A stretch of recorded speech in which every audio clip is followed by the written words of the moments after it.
जाते गए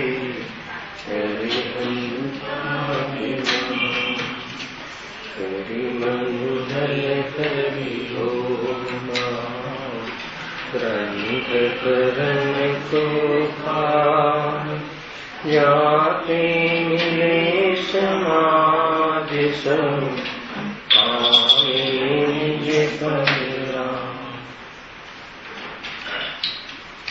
श्री मोक्ष मार्ग प्रकाशक ग्रंथ से प्रथम अधिकारना अंतर्गत अर्हंतादिक प्रयोजन सिद्धि ते प्रकरणની ચર્ચા ગયા વ્યાખ્યાનમાં થઈ હતી. प्रयोजन तो वितराग विज्ञानता से अर्थात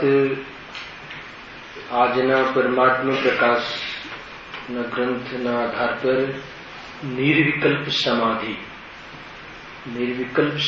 कहो, राग रहित अवस्था कहो, अर्थात तो शुद्धोपयोग दशा कहो. सर्व पदार्थों की हम बुद्धि छूटी ત્યાં જ્ઞાનનો વેપાર વ્યવસાય પણ નિવૃત્ત થઈ સ્વરૂપમાં રમણતા કરવી, આવી સમ્યક દર્શન જ્ઞાન ચારિત્ર્યની એકદેશ શુદ્ધિ એ વાસ્તવમાં સુખની શરૂઆત છે. આવી વિતરાગ દશા એ સુખ દશા એ જીવનું પ્રયોજન છે. સુખી થવું એ જીવનું પ્રયોજન છે. વિતરાગ વિજ્ઞાનને સુખ કહે છે અને એની ઉપલબ્ધિ અર્હંતાદિક વડે થાય છે. પ્રશ્ન તે મંગલ પ્રસંગની વાત છે કે એની પ્રાપ્તિ અર્હંતાદિક એટલે પંચકર્મિષ્ટિઓ દ્વારા એટલે ભગવાન સુખી કરે છે એમ કહેવું નથી. ભગવાને કહેલા માર્ગે ચાલવાથી સુખની પ્રાપ્તિ થાય છે.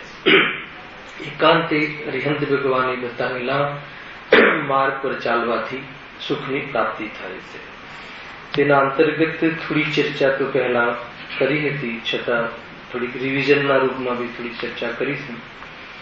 વળી એ પ્રયોજનની સિદ્ધિ શ્રી અર્હંતાદિક વડે થાય છે. પેજ નંબર 8, પાના નંબર 8. અર્હંતાદિક પ્રયોજન, અર્હંતાદિકથી પ્રયોજન સિદ્ધિ. વળી એ પ્રયોજનની સિદ્ધિ એટલે ઉત્થાનિકામાં જે બતાવ્યું ને એ પ્રયોજન વિતરાગ વિજ્ઞાનની સિદ્ધિ કે જેનાથી સુખ ઉપજે છે અને દુઃખ વિણસે છે એ કાર્યનું નામ પ્રયોજન છે. એ પ્રયોજનની સિદ્ધિ અર્હંતાદિક વડે થાય છે. ત્યાં નિમિત્ત પ્રધાન કથન છે અર્હંતે બતાવેલા માર્ગ પર ચાલવાથી થાય છે. આગળ કહે છે કેવી રીતે તે અહીં વિચારીએ છીએ. આત્માના પરિણામ 3 પ્રકારના છે: સંક્લેશ, વિશુદ્ધિ અને શુદ્ધ. તીવ્ર કસાયરૂપ સંક્લેશ છે, મંદ કસાયરૂપ વિશુદ્ધ છે અને કસાય રહિત શુદ્ધ પરિણામ છે. હવે વિતરાગ વિજ્ઞાન રૂપ પોતાના સ્વભાવના ઘાતક જ્ઞાનાવરણાદિ ઘાતી કર્મોનો તો સંક્લેશ પરિણામ વડે તીવ્ર બંધ થાય છે અને વિશુદ્ધ પરિણામ વડે મંદ બંધ થાય છે. ગજબની એક આખો પેરેગ્રાફ છે, આ કથનનો એક પેરેગ્રાફ છે. અહીંયા વાત તો એ હતી કે પ્રયોજનની સિદ્ધિ, સુખની સિદ્ધિ અર્હંત ભગવાનના આદિ વડે કેવી રીતે થાય છે અને પંડિતજીએ ચર્ચામાં પરિણામોની ચર્ચા કરી અને કર્મોની વાત લાવ્યા કે વિશુદ્ધ પરિણામ હોય છે જ્યાં સંક્લેશ પરિણામથી તો જ્ઞાનાવરણને કર્મનો બંધ થાય છે, અર્થાત તો આત્માના વિતરાગ વિજ્ઞાન સ્વભાવમાં ઘાત થાય છે. તો એની ચર્ચા પ્રથમ કરી. પછી બીજા ચરણમાં તે કેવી રીતે અર્હંતાદિકથી પ્રાપ્તિ થાય છે એની ચર્ચા કરશે. તો પ્રથમ ચરણમાં સુખ કોના કયા પરિણામથી સંબંધિત છે, આત્માના કયા 3 એવા પરિણામ છે કે જેની સાથે સુખ અને દુઃખને સંબંધ છે. આત્મા અનંત ગુણાત્મક પદાર્થ છે, દ્રવ્ય છે.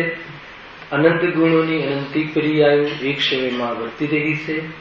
તેમાં માત્ર 3 પ્રકારના પરિણામ ભેદરૂપથી અને સંક્ષિપ્તમાં 2 પ્રકારના પરિણામ શુદ્ધ અને અશુદ્ધ, તે પરિણામો સાથે સુખ અને દુઃખનો આત્માનો સંબંધ છે. એમાં સંકલેશ પરિણામ અને વિશુદ્ધ પરિણામ ગયા વ્યાખ્યાનમાં વિશેષ ચર્ચા કરી હતી. અહીંયા સામાન્ય ફરીથી રિવિઝન રૂપમાં કરીને આગળ વધીશું કે સંકલેશ અને વિશુદ્ધ પરિણામ અને શુદ્ધ પરિણામ જીવના શ્રદ્ધા ગુણ અને ચારિત્ર્ય ગુણના પરિણામો સાથે સુખને સંબંધ છે. શ્રદ્ધા અને ચારિત્ર્ય ગુણના વિપરીત પરિણામને વિભાવ પરિણામ બે પ્રકારના થાય છે. એક સંકલેશ પણ થાય છે અને એક વિશુદ્ધ પણ થાય છે. સંકલેશને તીવ્ર કસાયરૂપ કહ્યા અને વિશુદ્ધને મંદ કસાયરૂપ કહ્યા. એ સિવાય ત્રીજા શુદ્ધ પરિણામ શ્રદ્ધા અને ચારિત્ર્ય ગુણની ત્યાં સ્વભાવ પર્યાય અર્થાત તો શુદ્ધ પર્યાય, રાગ દ્વેષ રહિતની પર્યાય, સમ્યક દર્શન જ્ઞાન ચારિત્ર્ય પર્યાય, એને કઈ પર્યાય કહી? શુદ્ધ પરિણામ કહ્યા. જેની સાથે નિર્જરાને સંબંધ છે, જેની સાથે મોક્ષને સંબંધ છે, મુક્તિને સંબંધ છે. આ ત્રણ પ્રકારના પરિણામ કહ્યા. એમાં બે પ્રકારે વિભાજિત કરવામાં આવે તો શુદ્ધ અને અશુદ્ધ. અશુદ્ધમાં કયા બે આવશે? સંકલેશ અને વિશુદ્ધ પરિણામ. વિશુદ્ધ પરિણામને આગળમાં કોઈ કોઈ જગ્યાએ શુદ્ધ પણ કહેવામાં આવ્યું છે. અહીંયા વિશુદ્ધતા જે કહી છે એ મંદ કસાયરૂપ કહી છે. ગયા વ્યાખ્યાનમાં વિશુદ્ધિની બહુ વિશેષ ચર્ચા કરી કે કઈ પ્રકારની વિશુદ્ધિ પરંપરા મોક્ષનું કારણ બને છે. સાક્ષાત તો શુદ્ધાત્મા જ મોક્ષનું કારણ છે, પરંતુ પરંપરા એટલે ક્રમ કઈ રીતનું છે એની ચર્ચા અહીંયા મૌલિક ચિંતન પંડિતજી કર્યું છે. એ સંકલેશ પરિણામનો પ્રથમ ભાવ થાય છે. વિશુદ્ધ પરિણામ દૃષ્ટિમાં એ પણ વર્તું હોવા છતાં જ્યાં સુધી શુદ્ધતામાં જ્ઞાની ધર્માત્માઓ હોતા નથી ત્યાં સુધી વિશુદ્ધ પરિણામમાં દેખાય છે. અર્થાત તો જે સમ્યક સન્મુખ જીવ છે તે જીવ શુદ્ધાત્માની અનુભૂતિના પૂર્વ ચરણમાં એવા વિશુદ્ધ પરિણામમાં હોય છે અને તત્પશ્ચાત તેનો અભાવ કરી એક પ્રકારથી શુદ્ધ ઉપયોગમાં આવી જાય છે. એ પ્રમાણે પરંપરા અર્થાત તો ક્રમશઃ મોક્ષનું કારણ કહ્યું. તો ત્યાં આપણે બહુ વિશેષ ચર્ચા કરી હતી. સંકલેશ પરિણામ અને વિશુદ્ધ પરિણામ, જ્ઞાનથી શુદ્ધિ કહી હતી, જ્ઞાનની વિશુદ્ધિ કહી હતી, ચારિત્ર્ય સંબંધી વિશુદ્ધિ કહી હતી. ખરેખર તો જે ઉપદેશ બોધ છે, ઉપદેશ બોધ વગર સિદ્ધાંત બોધ લાગુ પડતું નથી. શ્રીમદજીનું કથન છે. ઉપદેશ બોધમાં વૈરાગ્ય અને ઉપક્ષમતા વગર ગમે એટલી બુદ્ધિ તેજ હોય, જ્ઞાનનો વિશેષ વિકાસ હોય તો પણ એ વિપર્યાસ બુદ્ધિને એક પ્રકારથી વધારે છે. ગજબની વાત છે અને બહુ ડેન્જરસ વાત છે. અગર એનું હૃદય, એની ભૂમિકા ઉપદેશ માર્ગરૂપ વિશુદ્ધિ જીવનમાં ના વર્તાઈ હોય એ પહેલા કદાચિત કોઈ જ્ઞાન વિશેષ વિકાસ કરી લે, સમજી લેજો, તો એ પોતાની વિપર્યાસ જે બુદ્ધિ છે એ બુદ્ધિ વિશેષપણે એકત્વપણે પામે છે. આત્માનો સિદ્ધાંત બોધ ત્યાં લાગુ પડતું નથી. દેશભાઈ, આ બહુ ખતરનાક વાત છે. માની લો કે સામાન્ય ન્યાયથી જોવાનું આવે તો આપણા જીવનમાં જે સામાન્ય ક્રમથી જે ધનની પ્રાપ્તિ થઈ કે પહેલા કઈ હતું નહીં, વિશેષ બહારમાં પુરુષાર્થ કર્યો, નિમિત્ત કથન છે સામાન્ય, એના પછી ધનની પ્રાપ્તિ થઈ તો ધનનો વ્યય કરતા આપણને ભય લાગે છે. પણ આપણા દીકરાઓને સીધો જે કરોડો રૂપિયા હાથમાં આવી જાય છે તો એને વિવેક કહેતું નથી. એવી રીતે ભૂમિકામાં વિશુદ્ધિ ના હોય, ભૂમિકામાં ઉપશમપણું ના હોય, એ પહેલા જ્ઞાન શસ્ત્ર હાથમાં આવી જાય તો સ્વયંનો જ ઘાત કરે છે. ભલે આ જાણે સાત તત્વ સંબંધી ત્યાં લખ્યું શ્રીમદજીએ, જ્ઞાન એને વિપર્યાસ બુદ્ધિ જે છે એને વિપરીત બુદ્ધિ જે છે ક્લેશ વધારે છે. એને વાસ્તવમાં બહારમાં જે ગ્રસ્ત જીવનમાં એને જે બહારમાં શ્રેય મળે છે જ્ઞાનના દ્વારા એનાથી આત્માથી દૂર થઈ જાય છે. જ્યાં એની ભૂમિકા ઉપશમ નથી હોતી, એની ભૂમિકા શાંત હોતી નથી, હૃદય એનું પવિત્ર હોતું નથી, એનો ઉદ્દેશ ખોવાઈ ગયો છે, આત્માની પ્રાપ્તિ સંબંધી એનું વલણ હોતું નથી. એવા જીવો જ્ઞાન બુદ્ધિ ગમે એટલો વિકાસ કરી લે પણ આત્માની પ્રાપ્તિ થતી નથી. એટલે અહીંયા પેલા વિશુદ્ધિ શબ્દ મૂક્યો છે. પૂરા આ ચિંતનમાં વિશુદ્ધિ અને એમાં નિમિત્ત પણ અર્હંતાનું લેશે. અને એ વિશુદ્ધિની ચર્ચા આપણે 5 લબ્ધિના પ્રકરણમાં પણ ગયા વ્યાખ્યાનમાં કરી હતી કે સૌપ્રથમ ક્ષૌક્ષમ લબ્ધિ કહી, પછી બીજી વિશુદ્ધિ લબ્ધિ કહી. એ આ 5 વિશુદ્ધિના પ્રકાર છે. વિશુદ્ધિમાં પણ પ્રથમ કેવી રીતે વિશુદ્ધ પરિણામ થાય છે એની ચર્ચા છે. એના પહેલા સંકલિષ્ટ પરિણામની પણ ચર્ચા કરી હતી. સંકલિષ્ટ પરિણામમાં પાંચેન્દ્રના વિષયોમાં પરિણામ જે રહે છે એ સંકલિષ્ટ પરિણામ છે. તમે જો આજે પહેલો પેરેગ્રાફ છે ને સમુચ્ચય ચર્ચા કરું છું, પછી એક એક શબ્દની ચર્ચા કરીશ. વિષયનો થોડી પકડ હોવી જોઈએ કે અહીંયા પ્રથમ પેરેગ્રાફમાં જ્ઞાનાવરણાદી ઘાતી કર્મની મંદતાની વાત કરી છે. સમજજો, જે અઘાતી કર્મની મંદતા અને તીવ્રતા છે ત્યાં પાપ પુણ્યના ભેદ તો ત્યાં પડવા જોઈએ. પંડિતજીની વિચક્ષણ બુદ્ધિમાં એમ કહ્યું કે જ્ઞાનાવરણાદી કે જે એકાંતે પાપરૂપ છે, અને ચાર ઘાતી કર્મમાં પાપ પુણ્યના ભેદ પડતા નથી. આત્માના ઘાતમાં નિમિત્ત બનવા વાળા જ્ઞાનાવરણાદી જે કર્મ છે એકાંતે પાપરૂપ છે. આ જે અઘાતી કર્મ છે, જે બહારના જે પેલા નામ ગોત્ર આયુ વેદની આદિ, એમાં જે પાપ પુણ્યના એમાં પુણ્યરૂપ ને પાપરૂપ ભેદ પડે છે. પરંતુ આ તો એકાંતે પાપરૂપ છે. તો પણ અહીંયા જે મંદતા કહી, જ્યાં સુધી એ મોહ મંદ નહીં પડે તત્વબોધ દરમિયાન, ત્યાં સુધી આત્મકલ્યાણ નહીં થાય. અને મોહ મંદ થી આત્મકલ્યાણ થતું નથી એની ચર્ચા આગળ વિશેષ રીતે કરવામાં આવશે. પણ મોહ મંદના કાળમાં તત્વ જ્ઞાન ગુણકારી બને છે. જ્યાં આગળ ઉદાહરણમાં કહ્યું કે જે રીતે જે સ્વતંત્ર રીતે પોતાના પુરુષાર્થથી કમાયેલો જીવ હોતું નથી, ત્યાં એને ધન ગુણકારી થતું નથી. એ રીતે અહીંયા વિશુદ્ધિ વગર તત્વ જ્ઞાન ગુણકારી થતું નથી, ગુણને પ્રદાન થતું નથી, ગુણ ન આપે. એટલે અહીંયા વિશુદ્ધિનું પકડ બહુ લીધું. એમાં સંકલેશ અને વિશુદ્ધ બે જે અશુદ્ધ પરિણામ છે આત્માના જીવના, એવા ભાવ છે કે જે તીવ્ર કશા અને મંદ કશા. અધ્યાત્મ માર્ગમાં જે સંકલિષ્ટતા એક પ્રકારથી વિષયની ઓરથી જો કથન કરવામાં આવે તો પાંચ ઇન્દ્રિયના વિષયની મુખ્યતાથી કહ્યું છે. ચાહે ઘરમાં રહેતો જીવ, માની લો કે ધંધા આદિમાં, વેપાર આદિમાં, ઘરના લોક વ્યવહાર આદિમાં ઘણી મંદતા રૂપે વધતો હોવા છતાં પણ તે સંકલિષ્ટ પરિણામ છે. અહીંયા જે વિશુદ્ધિ કહેવી છે જુદી જાતિની વિશુદ્ધિ છે. સંકલિષ્ટ પરિણામ વિષયની ઓરથી પાંચ ઇન્દ્રિયના વિષયોમાં ત્યાં પાપ જ બંધાય છે. ખાવાનો ભાવ એ પાપરૂપ જ ભાવ છે ગ્રસ્ત જીવની મુખ્યતાથી. ભલે એ પ્રાશુદ્ધ ભોજન કરતો હોય, જેટલું જેટલું અભક્ષનો ત્યાગ છે એટલી વિશુદ્ધિ હોવા છતાં પણ ત્યાં જેટલું ભોજન કરવાનો ભાવ છે એ ભાવ પાપરૂપ જ છે. કેમ કે એ આત્માના વિતરાગ વિજ્ઞાન સ્વભાવનો ઘાત કરે છે. જ્ઞાનાવરણને આદિ કર્મનો ત્યાં બંધ થાય છે. તેથી તેને ત્યાં સંકલિષ્ટ પરિણામ કહ્યા. ગજબની વાત છે. સામાન્ય સ્થૂલ કથન છે પણ સમજવા જેવા છે. બહુ વિસ્તારથી આપણે ચર્ચા બે વ્યાખ્યાનમાં કરી હતી, પણ સામાન્ય ચર્ચા પણ લેવી કે એવા સંકલિષ્ટ પરિણામ જ્યાં સુધી હોય ત્યાં સુધી આત્મા તરફ આવવાનો પુરુષાર્થ ઉપડતો નથી.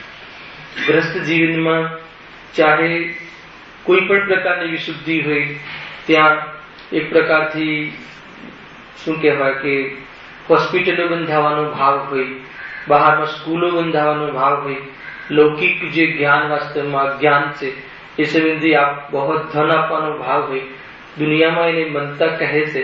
પણ એવી જાતિની સંકલિષ્ટ પરિણામમાં અને ત્યાં જો આત્મભાન ન હોય તો ત્યાં એનો એટલો મહિમા જીવો કરતા હોય છે કે તે આત્મા પામવાનું પ્રયોજન ચૂકી જાય છે. ત્યાં એ કહે. અને એમાં ઉપાદેય બુદ્ધિ હોય સંકલિષ્ટ પરિણામમાં તો એ જીવને આત્માની વાત પણ સાંભળવી ગમતી નથી. એવી જાતિના સંકલિષ્ટ પરિણામ કહ્યા. એને કસાયની તીવ્રતા કહી. કસાયની તીવ્રતામાં જ સ્વભાવ ગણાય છે, નિયમ છે. આ જ્યાં જ્યાં કસાયની તીવ્રતા હોય ત્યાં બહારના જીવો હણાય છે, અને કસાયની તીવ્રતા પોતાના જીવને પણ હણે છે. બે વાત બરાબર ધ્યાન રાખ્યું. બહારમાં પાંચ ઇન્દ્રિયમાં વિશેષ કસાયમાં તીવ્રતા આવી જાય તો બહારમાં કોઈ જોતું નથી કે અહીંયા જીવ છે, કે આનાથી કોઈ પાપ લાગે છે, કે આનાથી કોઈને દુઃખ થાય છે, કે એને પણ દુઃખ થાય છે એવો વિચાર શુદ્ધ આવતો નથી. જોઈ લેજો, બહારમાં આપણી તીવ્ર હોય, કસાય તીવ્ર હોય, ધન કમાવામાં, જમવામાં, ભોજનમાં, પાંચ ઇન્દ્રિયના દરેક વિષયમાં જોઈ લેજો, એમાં તીવ્રતા હોય તો સામે કોણ છે એટલી જોવાનો વિચારમાં વિવેક ઉત્પન્ન થતો નથી. તીવ્ર કસાયમાં જીવ બધું જ ભૂલી જાય છે અને બેશુદ્ધ થઈ જાય છે. એવી તીવ્ર કસાય એને સંકલિષ્ટ પરિણામ કહ્યા. એવા સંકલિષ્ટ પરિણામ જ્ઞાની ધર્માત્માને પણ આત્માનું જયારે લક્ષ્ય છૂટે છે ત્યારે ત્યાં આત્માનું અવલંબન અતિમંદ હોવા છતાં પણ ત્યાં એવી જાતિના રાગ અને સંકલેશ પરિણામમાં આત્મામાં જવાનો પુરુષાર્થ પડતો નથી. અને અજ્ઞાની જીવને એની ઉપાદેય બુદ્ધિ હોવાના કારણે કોઈ રાગ રહિત, મોહ રહિત, દેહ રહિત કોઈ શુદ્ધાત્મામાં સુખ હશે એવી કલ્પના પણ એને થતી નથી. બે વસ્તુ બરાબર યાદ રાખજો. ઘણી વાર અનેક પ્રકારે અહીંયા વાત કહેવામાં આવી હોવા છતાં આ એટલા મંગલ વિચાર છે એને આજે પણ અનુપચરિત ઉપચરિત દ્વારા ઘણું આવ્યું, ક્યારેક મેળ કરીશું, પણ અહીંયા વિચાર કરવા જેવું છે કે જ્યાં જ્ઞાની ધર્માત્મા હોય એને પણ પાંચ ઇન્દ્રિયોના વિષય અશુભ ભાવ, સંકલેશ પરિણામ, અશુભમાંથી શુદ્ધમાં જવાતું નથી. અશુભના ત્યાગપૂર્વક શુભમાં હે પણ આવીને શુભથી પણ નિવૃત્તિ થઈ અથવા શુદ્ધાત્માના આગમન વધતા શુભનો ત્યાગ થતા આત્માની અનુભૂતિ વિશેષ થાય છે. આ ક્રમ છે. જીવને આ ક્રમ ખબર હોતો નથી. એક બીજું જે અતિ સંકલેશ પરિણામ જે હોય છે, જ્ઞાની ધર્માત્માને પણ પોતાની ભૂમિકા અનુસાર ગ્રસ્ત દિશામાં ખાવા પીવાના, આજીવિકા રડવાના એવી જાતિના ભાવ આવે જરૂરી છે. પણ એ સંકલેશ પરિણામના કાળમાં અભિપ્રાયની ઓરથી પ્રતીતિ પ્રપણે ક્યારે પણ એનું અવલંબન છૂપ્યું નથી આત્માનું. તેથી ત્યાં જ્ઞાની છે, કેમ કે રાગ અને જ્ઞાનનો ભેદ વર્તાય છે. લક્ષણે ભેદ થતા રાગ તે જ પ્રદેશોમાં, દેહ તે જ પ્રદેશમાં અને જ્ઞાન પણ તે જ પ્રદેશમાં હોવાના કાળમાં ભેદ વિજ્ઞાન હોવાથી અભેદની અનુભૂતિ છૂટતી નથી.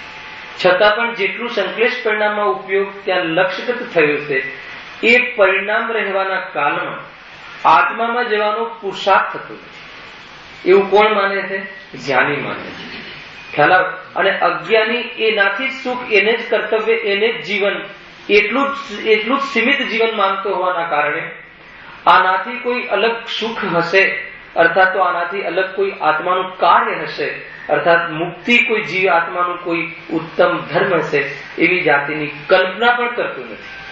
વાત સાંભળવા પણ તૈયાર થતો નથી. ખ્યાલ આવે કે નહીં? એવી જાતિનું એનું સંકલેશનું પોત છે અને અહીંયા વિશુદ્ધિની પોત છે. એક પ્રકારથી આ જીવની પાત્રતાનું પ્રકરણ છે. સાતમા અધિકારમાં સમ્યક સન્મુખ મિથ્યા દૃષ્ટિમાં પાંચ લબ્ધિના પ્રકરણ સાથે આને સંબંધ છે. અને છેક આગળની જે ચિઠ્ઠીઓ છે, નિમિત્ત ઉપાદાનની ચિઠ્ઠીમાં જે વિશુદ્ધિ કહી છે, જે પંડિતજી વિશુદ્ધિ કહી છે ત્યાં કે જે વિશુદ્ધિ ગર્ભિત વિશુદ્ધિ કે જે વિશુદ્ધિ આ આત્માની શુદ્ધિમાં નિમિત્ત બને છે એની ચર્ચા અહીંયા કરી. એમાં પ્રથમ સંકલેશ પરિણામ સંબંધી આ જીવને આ પરિણામ કહ્યા. કોઈ કહે કે તો પણ સંકલેશ પરિણામ આવે તો છે, હે ને? સંકલેશ પરિણામ તમે કહ્યું જ્ઞાનીને પણ આવે છે, પરંતુ જાગૃતિ વિશેષ રાખે છે. એ સંબંધી અભિપ્રાય અને એ સંબંધી એનું વલણ અને એ સંબંધીની દ્રષ્ટિ એમાં ઘણું અંતર હોય છે. પરિણામ ન આવે એવું કઈ કરવામાં આત્માનું સામર્થ્ય નથી. આવતા પરિણામમાં આત્માને કોઈ સંબંધ નથી એવો નિર્ણય કરવાનું આત્માનું સામર્થ્ય છે. બરાબર ધ્યાન રાખજો. આપણે અત્યાર સુધી ઉલટી જગ્યાએ પ્રયાસ કરી રહ્યા છે કે આવવું જ ના જોઈએ, આવવું ના જોઈએ એ ટાર્ગેટ છે, પણ આવવું ના જોઈએ એમાં જીવનું કઈ કર્તવ્ય નથી. ગજબની વાત છે. જ્યારે રાગ નથી આવતો એમાં પણ આત્મા કઈ કરતો નથી. આત્મા સ્વરૂપમાં રહે છે. એ કાલે રાગ નથી આવતો એ તો બરાબર છે, પણ રાગ ન આવવામાં આત્માએ કઈ કર્યું નથી. આત્મામાં મસ્ત રહે છે, નવો રાગ પેદા થતો નથી એવું કથન છે, પરંતુ ન આવવામાં રાગનું કોઈ જાતિનું કર્તવ્ય, જીવનું કર્તવ્ય નથી. રાગ આવવો, મંદ થવો, તીવ્ર થવો અને ન રહેવો એ બધું રાગનું પ્રકરણ છે. પણ એ ક્રમમાં જીવ શું કરે છે અને કેવી રીતનું જીવન વિતાવે છે એ બહુ અહેમ વાત છે. એવું જરૂરી નથી કે કસાયની મનતામાં બધા જીવો આત્મા કલ્યાણનું વિચારતા હશે. એ જાતિની વિશુદ્ધિ એ નથી લીધી. જો ચરણાની યોગમાં એને શુભ ભાવ કહે છે, કર્ણાની યોગમાં એને વિશુદ્ધિ કહે છે. વિશુદ્ધિ એટલે અહીંયા વિશુદ્ધિ શબ્દ કહ્યું જયેશભાઈ, કેમ કે અહીંયા એવી જાતિની વિશુદ્ધિ લેવી છે કે જે શુદ્ધતામાં નિમિત્ત બનવા વાળી. અહીંયા એવી વિશુદ્ધિ તો ઘણી જાતિની જે જીવ જૈની નથી હોતો એ પણ ઘણા સુખ પરિણામ કરતો હોય છે. અને અહીંયા આવીને પણ કેટલા બી માની લો કે 10 કરોડ 5-15 કરોડ ના મંદિરો બંધાવી દે, હે ને. હમણાં હવે પેલું છે ને બાહુબલી ભગવાનનું ત્યાં સ્થાપના, એ નાથી કોઈ પરમાર્થ થતું નથી. એવા ભાવ આવ્યા વગર રહે નહીં, એ વાત જુદી છે. પરંતુ એ જાતની વિશુદ્ધિ, એ પુણ્ય ભાવ, એ વિશુદ્ધિ આત્માના અનુભવમાં નિમિત્ત નથી બનતી. હવે વિશુદ્ધિનું પકડમાં આપણે સ્ટાર્ટ થઈ રહ્યા છીએ. એ 3 શબ્દનો અર્થ કરીશું, પછી આગળ પંડિતજીની મૌલિક ચિંતન વિચાર કરીશું. સંકલેશનો ખ્યાલ આવી ગયો પૂરું. સંકલેશને હવે જવા દઈએ. હવે વિશુદ્ધિ, કારણ કે અહીંયા તો બધા આવ્યા જ છીએ આપણે, તો વિશુદ્ધ પરિણામ છે સામાન્ય રીતે ખ્યાલ આવે કે નહીં. આગળ કથન પણ છે કે મંદિર આદિમાં દેખાય છે, સ્થૂળ કથન છે. જે મંદિરમાં આવે કઈ વિશુદ્ધ પરિણામ લઈને જ આવે એવું જરૂરી નથી. એ તો બહારમાં ક્રિયાની ઓરથી કથન કરવાનું આવે છે. એટલે અહીંયા કહે સંકલેશ પરિણામમાં હજુ જે જીવે છે એની વાત જવા દો, કોઈ વિશુદ્ધિમાં પણ બહુ અંતર પડે છે. આ પાત્રતામાં 2 પાત્રતા કહી.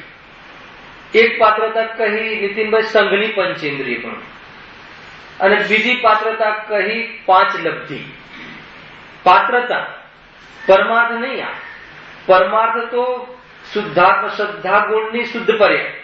પરમાર્થ તો આત્મામાં હેમ પણ, એ વાસ્તવમાં એના દ્વારા જ આત્માનું સુખ પ્રાપ્ત થાય છે.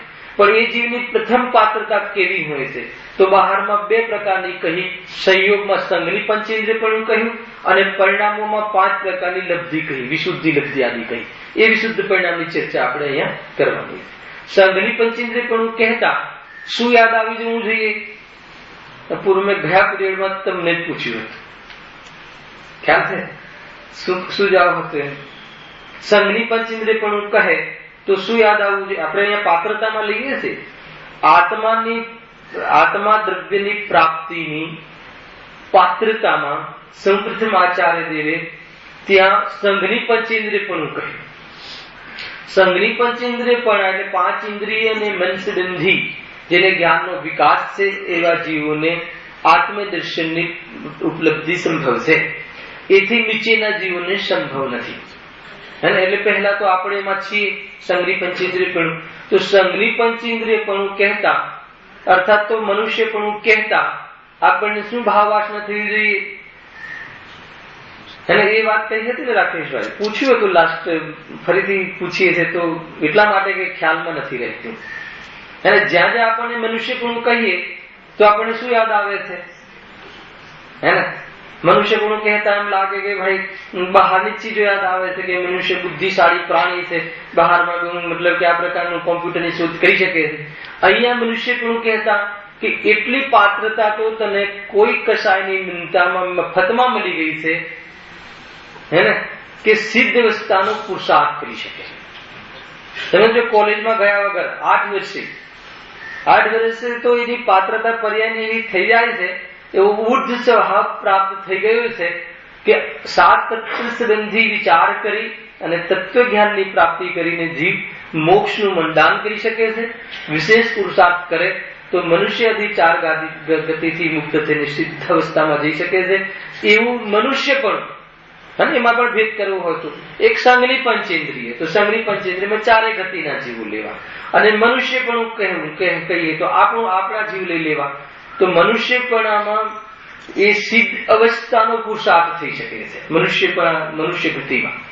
અને બાકીની જે 4 ગતિ છે એમાં સમ્યક દર્શનનો પુરુષાર્થ સંઘની પંચેન્દ્રિયપણામાં થઈ શકે છે. તો એટલી જ્ઞાનની પાત્રતા આપણને કોઈ કશાયની મનતા, કોઈ વિશુદ્ધિ, એ વિશુદ્ધિ માત્ર સંઘની પંચેન્દ્રિયપણા પ્રાપ્ત કરવામાં નિમિત્ત બને એવી વિશુદ્ધિ છે. કઈ વિશુદ્ધિ કે જે આપણે એકેન્દ્રિય પરના જીવન વખતે પણ કરી હશે. સમજો શું કે હું થાય છે. આ સંઘની પંચેન્દ્રિય મનુષ્ય પણ પ્રાપ્ત થયું. આપણે જ્યાં પિહરમાંથી આયા હશું, જ્યાં નિગોદથી આયા હશું, આપણું મૂળ વતન પહેલાનું, એને ત્યાં નિગોદમાંથી બધા જીવ આવે છે, એકેન્દ્રિયમાંથી. તો એકેન્દ્રિય જીવમાંથી કોઈ એકાત્રિસ પર્યાયમાં અર્થાત તો વ્યવહાર રાશિમાં આવ્યા પછી જે જીવ મનુષ્યપણામાં આવે છે એનો ત્યાં કયો પુરુષાર્થ? તો કોઈ કશાની મનતા એટલે વિશુદ્ધિ. અહીંયા એ વિશુદ્ધિથી પણ શું થયું? સ્વભાવ ઉર્ધ્વ થયો. સમજો, વિશુદ્ધિથી સ્વભાવ ઉર્ધ્વ થાય એનું નામ વિશુદ્ધિ. કયો સ્વભાવ? જ્ઞાન સ્વભાવ. કેટલો ઉર્ધ્વ થયો? આત્માની પ્રાપ્તિ કરી શકે, આત્મા પદાર્થને પામી શકે. ખ્યાલ આવે છે? આત્મા પદાર્થને પામી શકે એટલે શું કેવું થાય? સુખી થઈ શકે, હે ને? સર્વજ્ઞ બની શકે, સુખી થઈ શકે, ત્રણ લોકનું સુખ પોતાના કદમોમાં લાવી શકે. ભાવવાસના થવી જોઈએ. સંદીપ પંચેન્દ્ર કહેતા કઈ આપણને ભાવવાસન થતું નથી. ખ્યાલ આવે છે પૂરું? કે એવી જાતિની પાત્રતા, આપણો મહિમા, સ્વભાવનો મહિમા, ઉર્ધ્વતાનો મહિમા, એવી ઉર્ધ્વતા કોઈ વિશુદ્ધિના નિમિત્તમાં અને પર્યાયના પોતાના સ્વભાવના ઉપાદાનમાં થઈ ગયું. ખ્યાલ આવે છે કે નહીં? ક્યાંથી આપણે વસ્તુને પકડીએ છીએ? જો કે આપણને મનુષ્ય કહેતા કે આપણું જ્ઞાન સુખી, આપણે જે બી કરી રહ્યા છે અત્યારે જે સુભાઈ, જે પણ આપણે બહારમાં લૌકિક અભ્યાસ કરી રહ્યા છે, ચતુરાઈ કરી રહ્યા છીએ, વેપાર આદિ કરી રહ્યા છીએ, દેશ સંબંધી દેહાધ્યાસ કરી રહ્યા છીએ, જે પણ આપણે શોધખોળ કરી રહ્યા છે બહારની, તો એ સુખી થવા માટે કરીએ છીએ. અહીંયા કહે છે કે એ સુખી થવાનું પકડ જ નથી. અરે એવી જાતિની તે કોઈ વિશુદ્ધિ, એકેન્દ્રિય, બે ઇન્દ્રિય, ત્રણ ઇન્દ્રિય, ચાર ઇન્દ્રિય, જ્યાંથી જીવ આવ્યો હોય ત્યાંથી, નરકોમાંથી આવ્યો હોય, સ્વર્ગોમાંથી આવ્યો હોય, જ્યાંથી આવ્યો હોય ત્યાંથી, લીમડામાંથી આવ્યો હોય, જ્યાંથી આવ્યો હોય ત્યાંથી, એવી જાતિની કોઈ વિશુદ્ધિ કરી કે એનો સ્વભાવ એ વિશુદ્ધિના નિમિત્તે એ કસાયની મંદતામાં, તીવ્ર કસાયના ભાવમાં એવી જાતિનો સ્વભાવની ઉર્ધ્વ થવાની લાયકાત થઈ ગઈ. અને એવી લાયકાતમાં સૌપ્રથમ સંઘની પંચેન્દ્રિયપણું, અર્થાત તો પાંચ ઇન્દ્રિય અને મન, એ સંબંધી જ્ઞાનનો એટલો વિકાસ થઈ ગયો, એટલો વિકાસ તો મફતમાં પ્રાપ્ત થઈ ગયો માતાના ગર્ભમાંથી. અને 8 વર્ષે મનુષ્ય ભાવમાં એવી જાતિની યોગ્યતા પ્રાપ્ત થઈ ગઈ, વગર કોઈને શીખવાડે, કે એ જ્ઞાન અત્યારે હાલ 8 વર્ષે મોજૂદ એવું થઈ ગયું કે પોતાની સત્તાની મોજૂદગીનો અગર એ વેપાર કરી લે તો ત્રિકાળ સત્યમાંથી ઉઠતી એક ક્ષણિક સત્ય બહારની કોઈ સ્થિતિઓમાં અંજાય નહીં, મૂંઝાય નહીં, એ પ્રવાહમાં કોઈ જાતે કોઈ પ્રમાણે પ્રભાવિત થાય નહીં, પ્રયોજન ભાષિત થાય નહીં. આજના પ્રવચન પ્રમાણે કોઈ દેહાદિમાં તો એ ઉપયોગ આત્માની સત્તાને નંધો કરતો, પોતાના અસ્તિત્વમાં રહેતો, સર્વ પદાર્થોમાં જીત મેળવી લેશે. એનું નામ વાસ્તવમાં જીવ છે. ખ્યાલ આવે છે કે નહીં? એટલી મજાનો વિષય છે આ. એવી જાતિનો જીવ છે. પૂર્ણ સુખી થવાની પાત્રતા સંઘની પંચેન્દ્રિયપણું છે. કે સંઘની પંચેન્દ્રિયપણ જે જ્ઞાનનો વિકાસ છે એ અન્ય જગ્યાએ જે લગાઈ દેવું, એટલે કે એ કોઈ આત્માનું કલ્યાણનો હેતુ નથી બનતું. ખ્યાલ આવે છે કે માંડ એક ભાવ મળ્યો છે. સમજી લેજો, આ મનુષ્ય ભાવ સિદ્ધાયતનમાં જવાની શરૂઆત કરવા સંબંધી, 6ઠા 7મા ગુણસ્થાન સંબંધી પ્રચુર આનંદનું વિદન કરવા સંબંધી, જ્યાં જ્યાં કોઈ કહે કે તું મનુષ્યમાં ઉત્પન્ન થયો છે હે જીવ, તો આપણને ખ્યાલમાં આવવું જોઈએ કે મારી એવી લાયકાત થઈ ગઈ છે કે 6ઠા 7મા ગુણસ્થાનમાં નાચવા સંબંધી મારી પર્યાયમાં અંદરમાં યોગ્યતા પડી છે. જો સ્વરૂપમાં એવું યોગ્ય સ્વરૂપને હું પ્રકાશું તો યોગ્યતા પ્રગટ થતા વાર થતી નથી. એવી જાતિનું આપણને યાદ જ આપણું અસ્તિત્વ ભૂલી જઈએ છીએ આપણે. અસ્તિત્વને યાદ જીવ રાખતો નથી. વિશુદ્ધિ નથી એ જાતિની. આ કઈ જાતિની વિશુદ્ધિ આવી? કે ઉર્ધ્વ સ્વભાવ તો મળી ગયું, પણ હવે એવી જાતિની વિશુદ્ધિ નથી કે સ્વભાવનું લક્ષ્ય થાય, તો એ વિશુદ્ધિ અહીંયા લીધી નથી. સમજો, હવે આપણે એ વિશુદ્ધિની અહીંયા ચર્ચા કરવી છે કે જે ઉર્ધ્વ સ્વભાવ, જે જ્ઞાન સ્વભાવ હંમેશા મોજૂદ છે, એ દ્રષ્ટિમાં ઉર્ધ્વ રહે. અને દ્રષ્ટિમાં સ્વભાવ ઉર્ધ્વ રહે તો બહારના સંયોગો પ્રતિ પ્રભાવિત થતું નથી. એ હવેનું પકડ વિશુદ્ધિમાં આવશે. એટલે આટલે સુધી તો આપણી યાત્રા આવી ગઈ, મંગલ યાત્રા, હે ને? આ સંઘની પંચેન્દ્રિય પ્રાપ્ત થઈ ગઈ. ક્યાં સમય છે આપણી પાસે? જીનવાણીના શબ્દ એટલા મંગલ ને પવિત્ર ને અખંડ છે, એની સાથે છેડછાડ પણ ના કરવી જોઈએ, હે ને? આચાર્યો દ્વારા, તીર્થંકરો દ્વારા, ગુરુદેવ દ્વારા એક શબ્દ પણ ગુરુદેવનો અહીંયા કરીને કહેવો ના જોઈએ. કાલે મીટિંગ પણ છે, બહુ દોષ લાગે છે ભાઈ. અવર્ણવાદ છે જીનવાણીનો. વિતરાગતા જે જીવોએ, સમર્થ જીવોએ બતાવી છે, છેક ભગવાન મહાવીર અર્થાત અનંત તીર્થંકરોથી લઈને પંચમ કાળમાં ગુરુદેવ સુધી પૂરી પ્રમાણ કથનમાં ક્યાંય પણ છેડછાડ કરવી એ યોગ્ય નથી. ખ્યાલ આવે કે સમય ક્યાંય બગાડવા જેવું નથી. એક ને એક બે છે. રાગ છે દુઃખરૂપ છે, વિતરાગતા સુખરૂપ છે. ગુરુદેવ કહે એની પુષ્ટિ કરતો જાય, બસ સમજવા જેવું છે. કેટલો ઉપકાર છે અને કેવી, મતલબ આપણને એમ લાગે છે કે આ મફતમાં મળ્યું છે, એમ નથી. કેવી જાતિની વિશુદ્ધિ કરી હશે કે આ સંયોગ થયો. પૂર્વમાં આટલી ઊંચી વાત મળી. અહીંયા કહે છે કે તું ગમે એટલા કે બહારમાં તું હોસ્પિટલો ખોલી દે, એવી જાતિની વિશુદ્ધિ અહીંયા કાર્યકારી નથી. મંદિરો બંધાવી દે, એ વિશુદ્ધિ કાર્યકારી નથી. શાસ્ત્રો વાંચી લે, એ પણ વિશુદ્ધિ કાર્યકારી નથી. ગજબની વાત છે. તો કેવી પ્રકારની વિશુદ્ધિ અહીંયા જે આત્માની શુદ્ધિમાં નિમિત્ત બને છે એની ચર્ચા વિશુદ્ધિમાં આવશે. તો એમાં પ્રથમ 2 પ્રકારના સ્ટેજ કયા. એમાં ક્ષયક્ષમ જે આપણે સંઘની પંચેન્દ્રિય પણ, એ પણ સારા નિમિત્તથી મળી છે. જીવની વિશુદ્ધિનું પરિણામ છે, પરંતુ એ આત્માને સાધવામાં સમર્થ નથી એ વિશુદ્ધિ. એકેન્દ્રિય જીવમાં જ્યાં આત્માનો વિચાર ના કરી શકે, ત્યાં કોઈ જાતનું એવી કસાયની એવી મનતા થઈ હશે અને કેવલી ગમે પરિણામ, ત્યાં વિચાર શક્તિ નથી. વિચાર તો કરો, ત્યાં એક પ્રકારથી ત્યાં સ્થૂલ કથનમાં કહ્યું કે ત્યાં કર્મ ચેતના નથી. યદ્યપિ 3 ચેતના છે, પણ ત્યાં પ્રવચનસારમાં કહ્યું ત્યાં કર્મ ચેતના નથી. ત્યાં કર્મ ફલ ચેતના છે, માત્ર અપરાધ કરીને ભોગવવાનો. એને કર્મ ચેતના એટલે ત્યાં એ પ્રકારે વિકાસ કરીને કહ્યું કે આપણને જે કર્મ ચેતના છે કે નહીં, આ હિતકારી છે, આ હિતકારી છે, આના પર ક્રોધ કરવો, આના પર ના કરવું, આ મન મારા પર ક્રોધ કરે છે, એવી જાતિનો વિચાર શક્તિ તો છે ને. એટલે કર્મ કરી શકે એવી ચેતના જ નથી એની પાસે. ખ્યાલ આવે કે નહીં? માત્ર એકાંતે દેહ બુદ્ધિ દેહાધ્યાસમાં એકાંતે દેહમાં પ્રચર કલંક છે ને, કયું પ્રચુર, કયું કે પ્રચુર ભાવ કલંક દ્વારા આત્માની એવી હીણી દશાનું ત્યાં ભોગ કરે છે. એમાં કોઈ કસાયની મનતા થઈ હશે, અને એ મનતા અર્થાત તો એવી જાતિની વિશુદ્ધિ થઈ હશે કે ઉર્ધ સ્વભાવ સંઘની પંચેન્દ્રિય, અને કોઈ એક વ્યવહાર રાશિમાં આવીને સંઘની પંચેન્દ્રિય મનુષ્ય થયો. ત્યાં શું યાદ આવી જવું છે? એટલું પકડ યાદ રહે. મનુષ્ય થયો એટલે મારી લાયકાત સિદ્ધ બનવાની થઈ. કોની? સ્વભાવમાં તો જીવ માત્રની છે, પરંતુ પર્યાયમાં એવી જાતિની યોગ્યતા છે. બહુ મોટી પર્યાયની પાત્રતાની ચર્ચા છે. સ્વભાવમાં તો અત્યારે જે અનંત જીવો નિગોદમાં પડ્યા છે કે જે ભાવિ તીર્થંકર હશે, નિગોદમાં પડ્યા છે, જે ભાવિ તીર્થંકર હશે, તો એવા જીવો ત્યાં લાયકાત વાળા સ્વભાવથી તો જીવ માત્ર છે, પણ પર્યાયની પાત્રતા તે જીવની નથી. પર્યાયની પાત્રતા હાલ કુંતુંડ આચાર્ય જે દેવ જે ત્યાં બિરાજમાન છે ત્યાં સ્વર્ગમાં, એ પર્યાયની પાત્રતા એ પ્રકારની નથી કે ત્યાં 6ઠા 7વા ગુણસ્તંભની જેટલી પ્રચુર આનંદ કરી શકે, અને એનાથી એવી જાતિની આપણે આનંદ કરી શકીએ એવી પાત્રતા આપણી પર્યાયની હાલ પ્રાપ્ત છે. ખ્યાલમાં આવે છે કે નહીં? આવો ખ્યાલમાં આવે એ જ્ઞાનની વિશુદ્ધિ. આગળ પૂછાડી છે કઈ રીતે વિશુદ્ધિ છે. આ છે વિશુદ્ધિ. અને એવો ખ્યાલ આવે જ્યાં આપણને આપણું જે વર્તમાન જ્ઞાન છે એ જ્ઞાનમાં આવી જાતિનું વિશુદ્ધિ અર્થાત આવી જાતિની મુક્તિનું કારણ આપણો સ્વભાવ લાગે, એનું નામ છે જ્ઞાન વિશુદ્ધિ. ખ્યાલમાં આવે કે નહીં? એ પહેલા સૌથી પહેલા આપણે ક્ષયક્ષમ લબ્ધિ 5 વિશુદ્ધિમાં એ દિવસે લીધી હતી. ક્ષયક્ષમ લબ્ધિમાં શું લીધું હતું કે ક્ષયોક્ષમ તો જ્ઞાનનો ઉઘાડ છે, હે ને?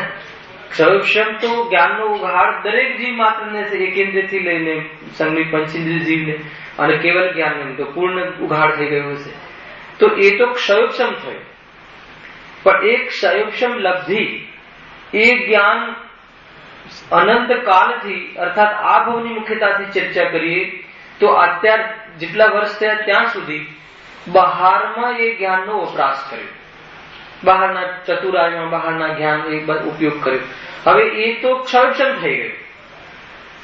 ત્યાં પણ વિશુદ્ધિ લાગુ પડે છે. લાસ્ટ ટાઈમ કહ્યું હતું ત્યાં પણ કોઈ ચતુરાય નહીં, ખરેખર એ વિશુદ્ધિમાં જ જ્ઞાનનો ઉઘાડ થાય.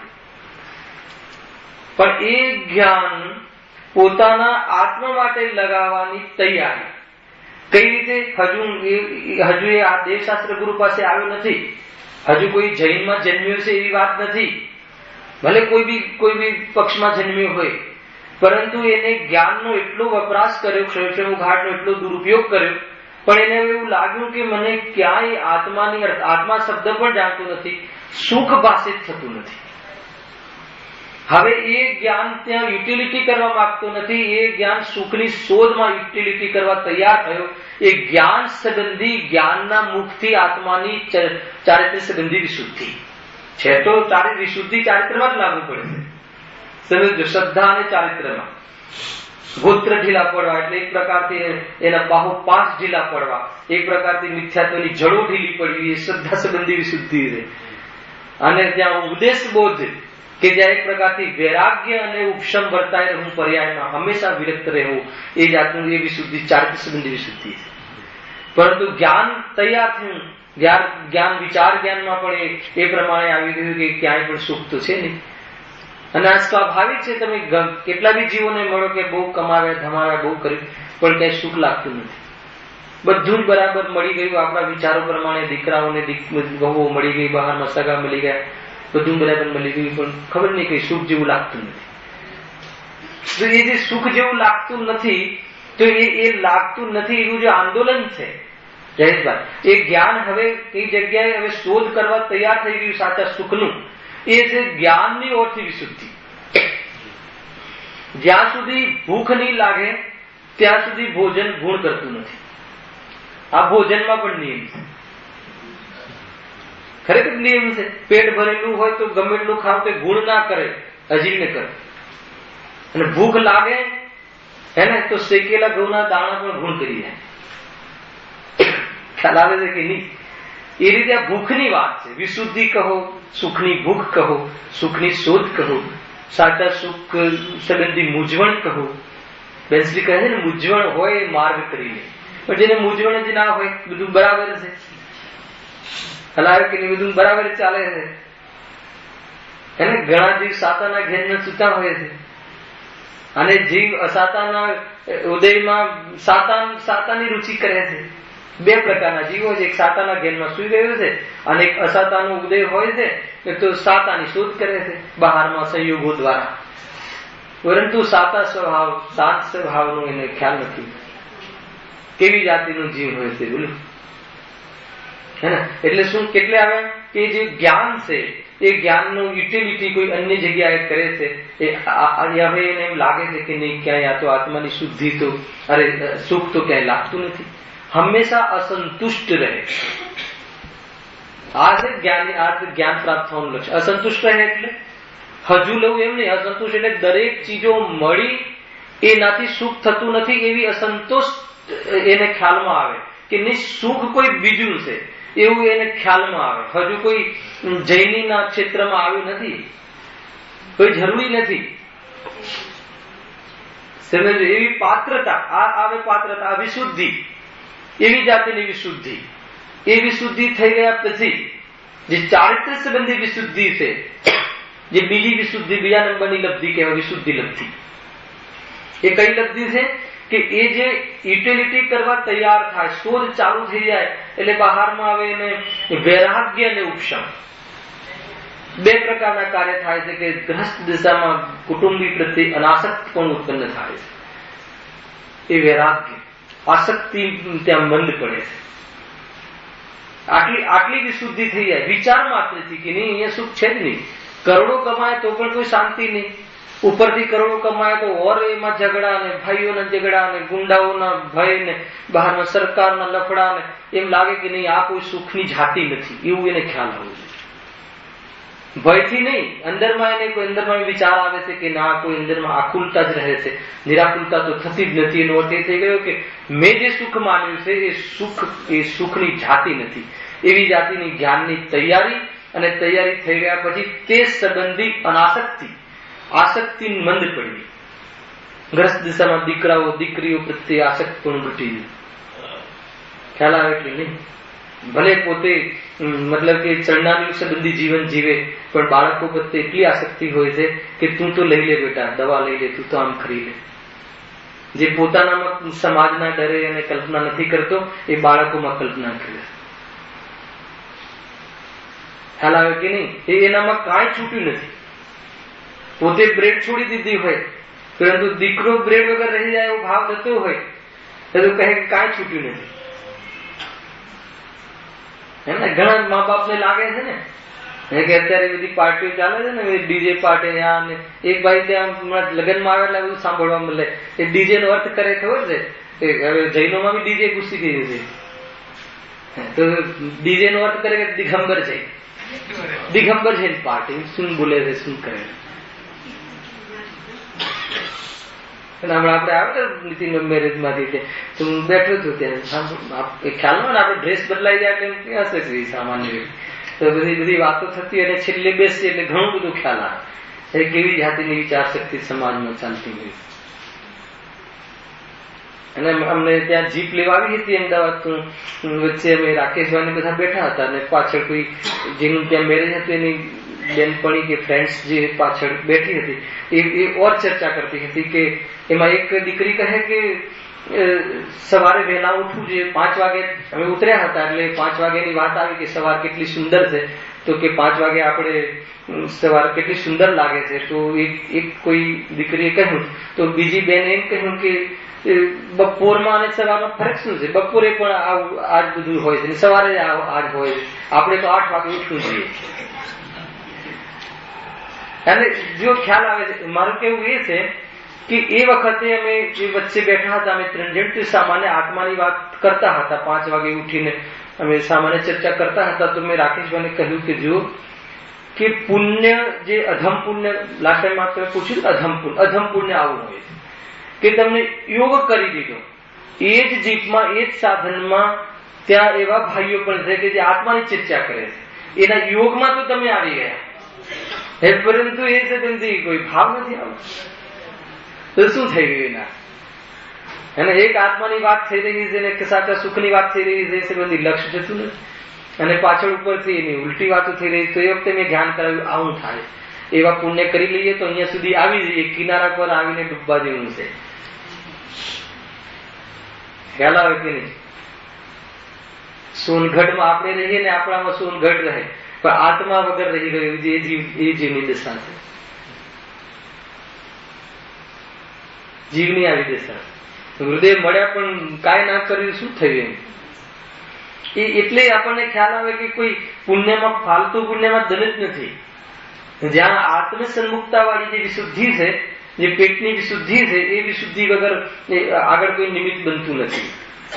ક્રમ આ ગજબની વાત છે. એક બીજો આમાં એક ટોપિક સમજવા જેવો છે કે જે એક છે પુણ્ય ભાવ. જો પુણ્ય ભાવમાં વિશુદ્ધિ લેવી અને પાપ ભાવમાં સંકલેશતા લેવી, એ તો કથન એનાથી પુણ્ય બંધ થાય છે એટલે નામ પુણ્ય ભાવ કહ્યું. વાસ્તવમાં વિશુદ્ધિ નામ છે કર્ણામી યોગ અને ચરણામી યોગનું શુભ ભાવ નામ છે. તો વિશુદ્ધિ જે છે એમાં પાપ ભાવ અને પુણ્ય ભાવ લઈ લો તો પાપ ભાવ પણ એમાં પણ તીવ્રતા બનતા હોય છે અને પુણ્ય ભાવમાં પણ તીવ્રતા બનતા હોય છે. આ એક ચિંતન કરવા જેવું છે. પાપ ભાવમાં મનતા છે એ પાપરૂપ જ હોય છે. એવું નથી કે પુણ્ય થઈ જાય, પરંતુ એને પણ લોક વ્યવહારમાં એને પુણ્ય કહે છે. પણ પુણ્યની જે તીવ્રતા બનતા છે જબરજસ્ત વાત છે. પુણ્યની જેમ જેમ તીવ્રતા અને મનતા એ શું હશે તો અથવા તો તીવ્ર વિશુદ્ધિ અને મંદ વિશુદ્ધિ. તો જેમ જેમ તીવ્ર વિશુદ્ધિ થાય છે તેમ તેમ જીવ ઠંડો પડે છે. મન વચન કાયાની પ્રવૃત્તિ બહુ ઓછી દેખાય છે. એવું લાગશે તમને. અને વિશુદ્ધિ મંદ પડે છે તો બહારમાં બહુ જ કાયાકલાપ દેખાય છે. જેમ કે આપણે પર્યુષણ હોય ને કોઈ નાચગાનમાં બહુ દેખાય તો આપણને શું લાગે કે જોવાની કેટલી વિશુદ્ધિ છે. આચાર્ય દેવ કહે છે કે આની વિશુદ્ધિ મંદ પડી છે. અને ત્યાં કોઈ સ્વરૂપનો વિચાર કરે કે અરે સર્વજ્ઞ દેવ જ્ઞાન સ્વભાવ અને આવો મારો સ્વભાવ, શાંત એક ખૂણામાં બેસીને વિચાર કરતું હોય, સ્વરૂપનો વિચાર કરતું હોય.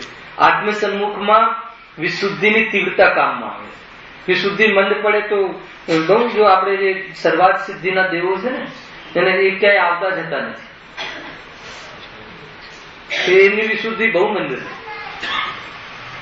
માન લો કે આપણે એક ક્યાંય ગયા યાત્રાએ ગયા નીતિનભાઈ તો આપણને વિશુદ્ધિ બહુ તીવ્ર મંદ પડી જાય ને તો મંદ વિશુદ્ધિમાં આ પણ રહી ગયું, આ મંદિર પણ રહી ગયું, આ પણ રહી ગયું, બહુ ફર્યા કરે છે. અને વિશુદ્ધિ તીવ્ર થાય, તીવ્ર વિશુદ્ધિ થાય એટલે અતિ મંદ પરિણામ આવી જાય, કસાય અતિ મંદ થઈ જાય તો શાંતિથી જે એક સામે એક નાની 9 ઇંચની પણ પ્રતિમા હોય તો સામે વિચાર કરે, સર્વજ્ઞ દ્વારા એને પ્રમાણિત કરે પોતાના પરિણામોને, તો એ જીવ કાર્યકારી થઈ જાય. સ્થૂળતામાં કામ થતું નથી. તો પછી શું કરવું? હોય બધું પણ આ પ્રમાણે જ્ઞાન કરવું. એમાં કોઈ તાકાત લગાવીને ત્યાં ફરવું નહીં, તાકાત લગાવીને બેસવું, એવું કઈ જૈન ધર્મમાં કહ્યું નથી. આટલા પરિણામમાં આવે તો આપણને એમ જ્ઞાન થાય કે અત્યારે મારા પરિણામોની વિશુદ્ધિ કેવી છે? ઘટી છે. મતલબ વિશુદ્ધિ ઘટી છે અને એકદમ શાંત ભાવ ખ્યાલ આવે તો વિશુદ્ધિ વધી છે. છતાં એ વિશુદ્ધિ ઉપેક્ષિત જ્યાં સુધી ન થાય ત્યાં સુધી રાગ વ્યક્ત એટલો પણ રહે ત્યાં સુધી આત્માનો અનુભવ થતો નથી. આ બધા પ્રકરણ સમજવા જેવા છે. હે ને, આપણે એને ક્રમથી તો લેશું, પરંતુ આ વિશુદ્ધિ શબ્દ આવ્યો એટલે ખ્યાલમાં આવે છે. જે બહુ ઉછળકૂદ કરે, જીવ બહુ ઉછળે તો આપણને એમ લાગે કે જો એને કેટલા વિશુદ્ધ, બહુ નાચે અને પછીનો પડી એવું નાચે તો એમ લાગે કે કેટલી વિશુદ્ધિ છે. તો ત્યાં એ વિશુદ્ધિ એની મન થઈ ગઈ છે. તીવ્ર વિશુદ્ધિમાં તાળી પાડતો જીવ ના દેખાય. વિશુદ્ધિ વધે હેને તો જો એવી જાતિના થાય ને, મતલબ કે તાળી બાંધો, તાળી પાડો, જે નહીં પાડે તો હાથ નહીં મળે, નહીં પાડે તો ધર્મ નહીં થાય. એ વાત જૈન ધર્મના આગળના કથન નથી. રાગનું સ્વરૂપ એવું નથી. રાગનું સ્વરૂપ બી જૈન ધર્મના આંગણમાં રાગનું સ્વરૂપ બી એવું નથી. હે ને, જયારે પેલા કોઈ વિદ્વાન તાલમાં આવી જાય તો કહે છે ને, અરે કોઈ જે શાંત વિચાર કરતું હોય, શાંતિથી આત્માનો ખ્યાલ કરતું હોય, બધા સમૂહમાં બેસીને પણ, તો એક બી જીવ, એક જીવને તમે અવગણના કરો એ રીતે તો કે દોષ લાગે. એ જે વિશુદ્ધતા નથી. એમ ક્ષેત્ર એ કાર્ય એ પણ એ વિજાતિની વિશુદ્ધિ નથી. તો ત્યાં શું થશે? પાપ બંધ થશે કે પુણ્ય બંધ થશે? તો ત્યાં ગુરુદેવ કહ્યું પ્રત્યુત્તરમાં કે અધમ પુણ્યનો બંધ થશે, પાપનો બંધ તો થાય નહીં. કેમ કે 5 ઇન્દ્રિયના વિષયમાં પાપનો બંધ થાય તો પુણ્યનો બંધ, પરંતુ અધમ પુણ્ય એ કેવું પુણ્ય? આ જીપ મળી ને એ ટાઈપના આવી જાય, મંદિરોમાં સંયોગમાં આવી જાય, ઘરમાં પણ જન્મી જાય, તીર્થંકરોના ઘરમાં જન્મી જાય. શું થઈ? કશું નહીં. તો એ રીતે છે. તો એ વિજાતિનું એ પાપાનુબંધી પુણ્ય છે, પાપનું અનુદન કરાવવા વાળા પુણ્ય છે. એની કોઈ કિંમત, એ વિશુદ્ધિની કિંમત નથી. એવી વિશુદ્ધિ ના હોય એમ નથી કહેવું મારે. વિશુદ્ધિના ભેદ છે, પરંતુ આત્મકલ્યાણમાં જે શુદ્ધતાની પ્રાપ્તિના પૂર્વ જે વિશુદ્ધિ હોય છે એ વિશુદ્ધિ અહીંયા લીધી છે, જે પરંપરા મોક્ષનું કારણ કહ્યું છે. મારે એ ધ્યાન કરાવવું છે. મંદિરમાં આવી જવું, શાસ્ત્ર વાંચવું, વંચાવું, દાન કરવું, જે એ પુણ્ય થર્ડ કેટેગરી. ખ્યાલ આવે કે નહીં? એ પુણ્ય ભાવ છે ખરા, પણ થર્ડ કેટેગરીના. એના નિમિત્તમાં સ્વરૂપનો વિચાર કરવો એ સેકન્ડ કેટેગરીની. અને સમ્યક દર્શન સહિત પુણ્યના ભાવથી ઉપેક્ષિત કરવા વાળી જે કસાયની અતિ તીવ્ર મંદતા અને શુદ્ધોગમાં જતું રહેવું એ પ્રથમ કેટેગરીનું પુણ્ય. ખ્યાલ આવે છે કે નહીં? અને જે ચોથી કેટેગરી અહીંયા ગણાવી નહીં, એની તો અહીંયા વિશુદ્ધિમાં લીધું જ નથી. કે જે બહારમાં બધા પરબ બંધાવીને સ્કૂલો બંધાવીને તો એ વાત નથી. બંધાવી કે ના બંધાવીની વાત નથી અહીંયા. ખ્યાલ આવે કે નહીં? કાલે મારે ભાઈ વેપારી મળ્યા કે અમે એક ઓલું ચાલુ કર્યું છે, ટ્રસ્ટ ખોલ્યું છે, તો તમે એમાં ટ્રસ્ટી બની આવો. મેં કીધું કેમ? એટલે કે એમાં ધાર્મિક જીવની જરૂર છે. તો એમાં શું કામ કરવાના છે? કે 2 કામ કરવાના છે. એક તો મેડિકલ સંબંધી અને એક કોઈ બીમાર બહુ પડી જાય તો એ સંબંધી વ્યવસ્થા કરવાના છે. તો મેં કીધું કે આમાં મારું શું કામ છે? ખ્યાલ આવે કે નહીં? એને આમાં મારું કોઈ કામ નથી.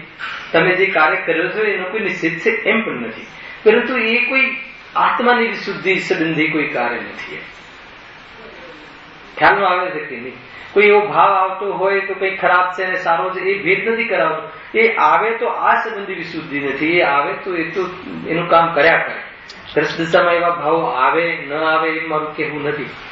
આવે તો આવે, ન આવે તો ન આવે. પરંતુ આ ન આવે તો સમજી લો કે આ પૂર્વમાં આવા ભાવો જે સ્વરૂપ વલણ વાળા ભાવ ના આવે એની તો આપણે વિશેષ ખુલાસો કરીને ચર્ચા કરીશું. વિશુદ્ધિના પ્રકરણનું કે કેવી રીતે વિશુદ્ધિ થાય છે. એમાં એક તો જ્ઞાન સંબંધી વિશુદ્ધિ આપણે લીધી અને બીજી ચારિત્ર સંબંધી વિશુદ્ધિ. એમાં શ્રીમદજી કહે છે કે ઉપદેશ બોધ વગર સિદ્ધાંત બોધ લાગુ પડતું નથી. દેહ બુદ્ધિ રૂપી પ્રયાસ જે પરિણતિ છે એ પરિણતિ જો કોઈ ઠરે અર્થાત તો નબળી પડે, એમાં પ્રથમ કોઈ ઉપદેશ બોધ મુખ્ય છે. અને ઉપદેશ બોધ એકલો કાર્યકારી નથી. ઉપદેશ બોધની સાથે સિદ્ધાંત બોધ દેશના લબ્ધી ત્રીજી લબ્ધી આવે છે. એ સિદ્ધાંત બોધ, આત્મકલ્યાણ સિદ્ધાંત બોધથી થાય છે. અને સિદ્ધાંત બોધ પહેલા જે પાત્રતા છે એ ઉપદેશ બોધની છે. ખ્યાલ આવે કે નહીં? જીવો પર કરુણા ના હોય, હેને, પોતાના જીવ પર કરુણા ના હોય, અનંત કાળથી હું ફસાયો છું એવું અંદરમાં લાગે નહીં. આ બધી એવી શુદ્ધિના પ્રકરણ છે, હેને. ધન વધે તો મમતા વધે છે એવું લાગે નહીં. બહારનો ઓર વિશેષ યશ પ્રકૃતિના ઉદય આવે છે તો ત્યાં ફસાવા જેવું છે એવું લાગે નહીં. તો એને જેવી શુદ્ધિને નથી પામતો. ખ્યાલ આવે છે કે હરેક પ્રસંગોમાં એ આત્માથી અછૂટો થાય છે એવું લાગવું જોઈએ ઉદયના કાળમાં. આ પર્યાય તરફનો ભેગ છે, આ વિશુદ્ધિ છે. અને એ વિશુદ્ધિમાં એની એટલી પુરુષાર્થની ગતિ વધે છે કે એ ઉપેક્ષિત થઈ જાય છે, પરિણામને આત્માનુભૂતિ કરી લે છે. અને વિશેષ ચર્ચા આપણે કરીશું કેવી રીતે જીવ વિશુદ્ધતાને પામે ને કેવી રીતે, કોને વિશુદ્ધિ કહેવાય, એની ચર્ચા છે. ખ્યાલ આવે કે ઔદિક ભાવોનું સન્માન કરે ત્યાં છાતી ના ફૂલાય તો કે તારી વિશુદ્ધિ નથી. ઔદિક ભાવનું મિલાન કરે એ જીવ આત્મકલ્યાણ ન સાધી શકે. ખ્યાલમાં આવ્યું કે નહીં? ગજબની વાત છે ભાઈ, હે ને. જ્યાં આપણે ચિંતામણી પાર્ષદમાં આપણે જે થાય છે ને શિબિર, ત્યારે એક એવો પ્રસંગ બન્યો કે ત્યાં જ્યાં હાર દોરામાં છે હાર દોરામાં બહુ સમય જાય છે ને આ બધું આપણે કરે, ત્યાં અમે કહ્યું કે ભાઈ આની જરૂર નથી, તમે આટલા બધા હાર અમને કે સૃષ્ટિઓને પહેરાવો ને સમય બગડે, આમ છે ત્યાં છે. તો ત્યાં એક વિદ્વાને મને કહ્યું કે ગુરુદેવના વખતમાં પણ બાઉભાઈના વખતમાં પણ આ થતું હતું એમ મને કથન કહે. પછી પ્રવચન ઘાટનો વારો આવે ત્યાં મેં કહ્યું કે એ વખતે થતું હતું એટલે અત્યારે કરવું એવું ક્યાં લખ્યું છે. ઔદિક ભાવ જે હતા એ વખતે ઔદિક ભાવ હશે, તથાપી મારા સાંભળવામાં તો એમ છે કે ગુરુદેવ આવા પ્રસંગોમાં બેસતા જ નહીં, ઉભા થઈને ચાલે જતા. મને જ્યાં સુધી સાંભળવા મળ્યું છે, આપણને તો એવી જાતિના અવસરમાં જવા મળ્યું નથી. પરંતુ જ્યાં પૈસા ભેગા કરવાની વાત કે જ્યાં બધાના સન્માન કરવાની વાત આવે તો ગુરુદેવ ત્યાંથી લગભગ ચાલ્યા જતા એવું આપણે સાંભળ્યું છે. છતાં કહેવાનો છે કે કદાચિત કોઈ બહુ જ ભોળપણ જીવન હતું એમનું, કોઈ કદાચિત કોઈ અન્ય અપેક્ષા કોઈ બેસાડી દીધા હોય તો એનો અર્થ એ નથી, હે ને. એમના ઔદિક ભાવ જે હોય એ ઔદિક ભાવ આપણા હોવા જોઈએ એ પ્રમાણે ક્યાં કર્યું. ખ્યાલ આવે કે નહીં? ઔદિક ભાવ કોઈ દિવસ મિલાન ન કરવું જોઈએ. અને એ અત્યારે આપણે જે સમય કાઢીને આવ્યા હોય ને જેટલું સમય બચતું હોય એટલું બચાવવું જોઈએ. અને માન સન્માનના પ્રસંગોમાં વિશેષ સમય ન ખોવું જોઈએ. કહેવાની વાત એટલી છે કે જ્યાં ઔદિક ભાવની સમાનતા દ્રષ્ટિમાં હોય, આવે એ વાત જુદી છે. જૈન ધર્મમાં કહે છે આવે એની સાથે કોઈ સંબંધ નથી, દ્રષ્ટિમાં તે વસાયો છે. ત્યાં સુધી તને આત્મા સ્પર્શ નહીં થાય, ત્યાં સુધી તેને સ્વભાવ નહીં ગમે અને સ્વભાવની અરુચિ છે, ત્યાં અનંત સંસારનું કારણ મિથ્યાત્વની પુષ્ટિ થાય છે. બેઠો છે ગાદી, ગજબની વાત છે. ખ્યાલ આવે કે મિથ્યાત્વની પુષ્ટિ થાય. તમને એક ગજબની વાત કહું, કર્ણાના યુગમાં એવું કહ્યું કે જે મિથ્યાત્વ સંબંધી જે ઉત્કૃષ્ટ બંધ કેટલું છે, 17 કોડાકોડી સાગર છે મિથ્યાત્વની સ્થિતિ. તો એ કોને થાય? ધવલામાં પૂછ્યું કોને થાય? તો ત્યાં કહ્યું કે દિગંબર જૈનને થાય. ખ્યાલ આવે કે દિગંબર જૈનને થાય. ગજબની વાત કહી કે શ્વેતંબર જૈનને ના થાય કે એને ન થાય. 17 કોડાકોડી ઉત્કૃષ્ટ સ્થિતિનો બંધ દિગંબર. ધર્મ બી ઊંચો એટલો દિગંબરમાં થાય અને બંધ બી ઊંચો એટલો દિગંબર સંપ્રદાય એટલે સાચા ધર્મમાં થાય. ત્યાં તર્ક આપ્યો કેમ કે એને તો સતરૂપની ખબર છે અને સત્તાનો સ્વીકાર કરતું નથી. હાલ આવે કે નહીં? તો ખબર નથી